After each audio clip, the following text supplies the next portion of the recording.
Un proyecto rural tiene menos medios que uno que se encuentre en una gran urbe, pero no por ello menos exposición o menos visibilidad.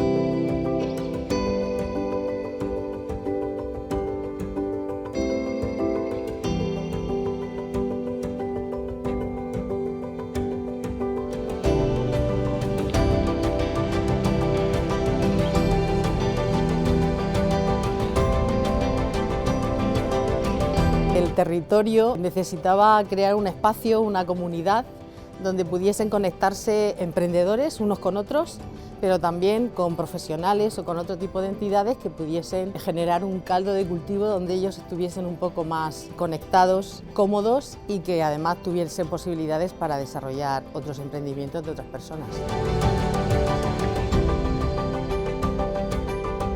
La colaboración con la parte pública, la privada y la académica es fundamental. No solo puede llegar más pronto, pero juntos podemos llegar más lejos, ¿no?